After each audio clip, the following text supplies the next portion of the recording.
Writers. If you want to make great money as a professional writer, then you have to know how to find work and land clients. This is sales. You have to learn how to sell yourself. You could be the best writer in the world, but if you don't know how to sell yourself, don't expect huge results. I've found a lot of writers are surprised when they realize how much work really goes into bringing in new clients. It takes a lot of time and also a lot of studying to really understand how to connect with people and offer your services in a way that doesn't drive them away. The work doesn't just fall into your lap, and people aren't going to be rushing to part ways with their money to pay you. This means that developing a strategy for how you are going to land new clients should be probably your top priority as a writer. The writing is actually the easy part. Acquiring clients is a lot more challenging. There are a number of ways you could go about finding new clients. I've tried many different ones myself, and you should too, because different methods work for different people.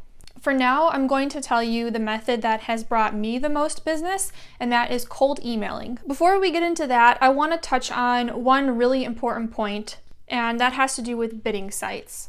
Maybe you've heard from other writers that bidding sites are a huge waste of time, don't even bother, don't try.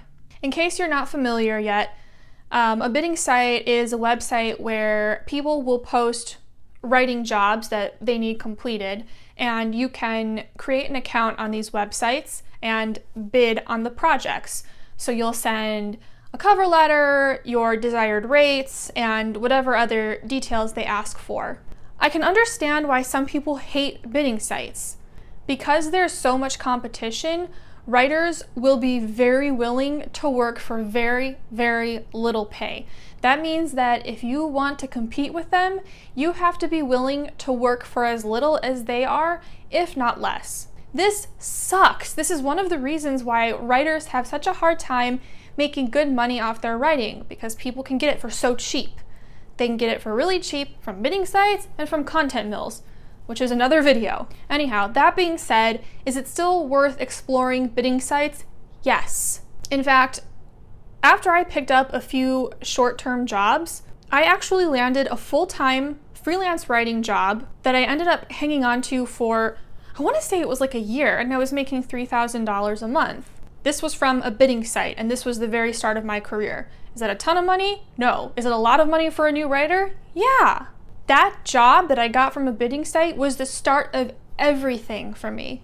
Now, do I suggest bidding sites as a long-term approach? Definitely not. The time you have to invest in looking for jobs in relation to the amount of money you stand to make, they don't add up. It's just not an efficient way to get work. But if you're looking to pick up a few really quick assignments, make a little extra cash, but maybe you just need experience, you need samples, you want client testimonials, bidding sites can be good for those purposes. Okay, enough about bidding sites. Let's get back to cold emailing. You've probably heard of cold calling. Cold calling is when you obviously call someone who has not been familiarized with you in any way. They don't know you, they don't know of your services, that's why they're considered cold. Cold emailing, same thing, except it's email. You're reaching out to people who don't yet know you or know about your company, and you are pitching your services to them. The obstacles here are probably fairly obvious. For starters, you are approaching people who haven't asked to be approached. It's not like when someone posts a job online actively looking for a writer. The second challenge, and really this isn't specific to cold emailing, I think you're going to run into this no matter what approach you use, but to this day, my biggest obstacle is that people are still so unfamiliar with blogging, even though they think they understand it. They don't know why they need us. I get a couple of the same responses a lot of the time when I reach out to people. They say, oh, I'm writing my blogs myself, or yeah, I have one of my employees doing it. These are not professional writers. They're not knowledgeable with content. They don't even know what SEO is, but they think they're on top of it.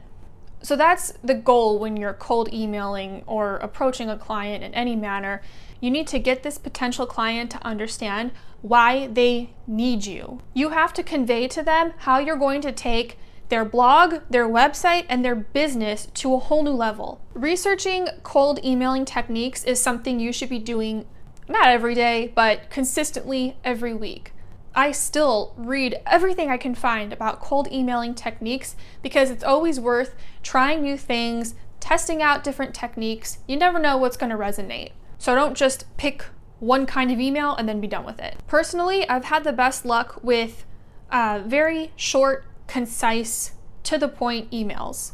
They're one paragraph, and then I include links to 2 of my current clients so that this person can see samples of my work. At the end of the email, I ask if they can point me in the direction of the best person to speak to about this, or if I'm already pretty sure I'm talking to the right person, or if I've contacted the owner directly, I ask if we can set up a quick phone call to talk about them more. How you write this email and the tone it has and the words you use, that should be true to you. Yes, you can find templates online, but make it true to you, otherwise it's not going to sound genuine, and believe me, they can tell when you're being fake with them. The one rule I can give you, the one thing that I know for a fact we all need to remember, is that this is not about you. This is about them. What do they get out of it? When you contact people, they don't want to hear about how amazing you are, even though that's our tendency to talk about why we're so good at what we do. They want to know what they would get out of this potential relationship. It's about them. All right, so a couple more notes about cold emailing. You might be wondering who the heck you're supposed to be sending these emails to. I know I've talked before about picking a niche. If you haven't watched that video yet, I'm linking to it above. I highly suggest you check that out because those are the people you're going to send this email to. You're going to write these emails so that they're specific to your niche, and then one step further, you're going to personalize them based on the person or the company that you're contacting. Yes, every email should be at least a little bit personalized. Don't write one template and then blast it off to hundreds of businesses. They will know you're not being genuine.